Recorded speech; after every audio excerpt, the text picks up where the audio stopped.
Hello' বন্ধুসকল, কি খবৰ? মই মনোজ ছাৰ, আপোনালোকে চাই আছে দি মডাৰ্ণ মাইণ্ড ইউটিউব চেনেল। আজি মই 5টা ৰুল লৈ আহিছোঁ। আমাৰ লাইফত এই 5টা ৰুল এপ্লাই কৰি চাব, আপোনালোকে এপ্লাই কৰি চাব পাৰে 6 মাহমানৰ কাৰণে। আপোনাৰ লাইফ যদি চেঞ্জ নহয় তেতিয়াহ'লে মোৰ নামটো চেঞ্জ কৰি দিবা, দি মডাৰ্ণ মাইণ্ডৰ পৰা কি কৰিবা। তো এই 5টা ৰুল হৈছে, এটা হৈছে টাইম মেনেজ, এটা হৈছে টাইম মেনেজমেণ্ট, আৰু এটা হৈছে কণ্ট্ৰল ইয়ৰ চেল্ফ, আৰু এটা হৈছে হেল্থ কেয়াৰ, স্বাস্থ্যৰ ভালে ৰখা, আৰু এটা হৈছে চি ইয়ৰ চেল্ফ, নিজকে এবাৰ চোৱা, নিজকে নিজে চোৱা, আৰু এটা হৈছে ছেভিং। সেই 5টা টপিকৰ প্ৰথমটো আমি ডিছকাছ কৰিছোঁ টাইম মেনেজমেণ্ট। আমি টাইমটো নিজকে মেনেজ কৰিব লাগিব।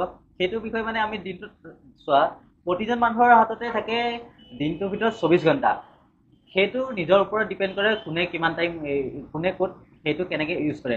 কাৰণ কোনো এজন মানুহৰ বাবে না এক্সট্ৰাকৈ 1 ঘণ্টা থাকে, না কোনোবা এজন মানুহৰ কাৰণে এক্সট্ৰাকৈ 1 ঘণ্টা 2 ঘণ্টা কম থাকে।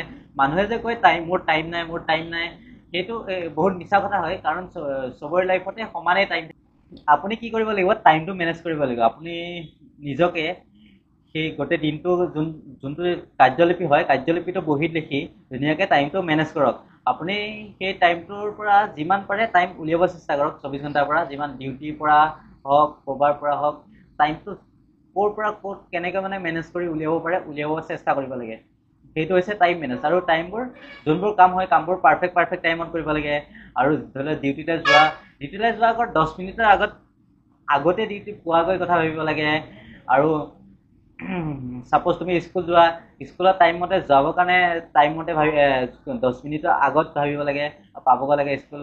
সেইটো চিষ্টেমত হৈছে প্ৰথমটো হৈছে টাইম মেনেজমেণ্ট। টাইমটো নিজকে নিজে কণ্ট্ৰল কৰা। সেইটো বিষয়ে এদিন এক্সট্ৰাকৈ কথা পাতিম, কাৰণ টাইম মেনেজমেণ্টৰ ওপৰত বহুত লম্বা হৈ যাব যদি ভালকৈ কথা পাতিব বিচাৰোঁ। তেন্তে হৈছে কণ্ট্ৰল ইয়ৰ চেল্ফ, নিজকে কণ্ট্ৰল কৰা। ছাপ'জ ধৰি লোৱা তুমি ৰাতিপুৱা সোনকালে শুই উঠিবৰ কাৰণে বেয়া পোৱা। ছাপ'জ তুমি ধৰি লোৱা ৰাতিপুৱা সোনকালে শুই উঠিবৰ কাৰণে বেয়া পোৱা, সেইটো মানে নিজকে কণ্ট্ৰল কৰা যে আজিৰ পৰা মই উঠিবই লাগিব বুলি। উঠিব লাগিব মানে সেই ৰাতিপুৱা মানে এনেকৈ ভাবিব থাকিব নালাগে, বাছ দিব লাগে, এলাৰ্মটো দিব লাগে। এলাৰ্মটো বজাৰ লগতে এনেকুৱা ভ্ৰমণি খাই উঠিব লাগে যাতে কিবা এটা হৈছে। এনেকৈ মানে নিজকে চেল্ফ কৰা। আৰু মানে কি, তুমি চোৱা, তুমি যোনটো বস্তু বেয়া পোৱা সেইটো বস্তুৱে কৰিবৰ কাৰণে চেষ্টা কৰা। ৰাতিপুৱা শুই উঠি ৰানিং কৰিবৰ কাৰণে বেয়া লাগে, ৰানিংটো নিজৰ প্ৰায়ৰিটি কৰি ৰখা, যেনেকৈ নকৰিলেই নহ'ব। সেইটো চিষ্টেমত কৰা, তেতিয়াহ'লে নিজকে নিজে কণ্ট্ৰল কৰা হ'ব। তাৰপিছত হৈছে হেল্থ কেয়াৰ। লাইফত চবতকৈ ইম্পৰ্টেণ্ট বস্তুটো হৈছে নিজৰ হেল্থটো। সেইকাৰণে নিজৰ শৰীৰটো নিজে ঠিক কৰি ৰাখিব লাগে।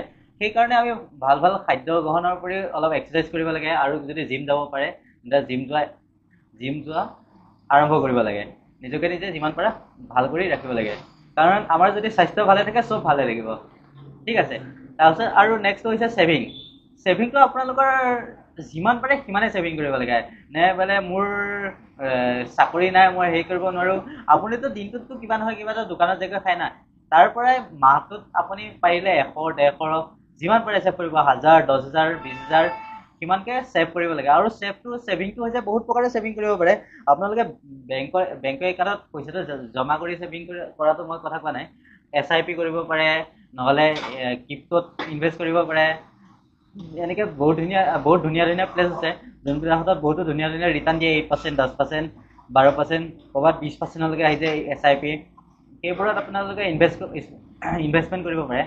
আৰু চি ইয়ৰ চেল্ফ, আপুনি নিজকে এবাৰ চাওক।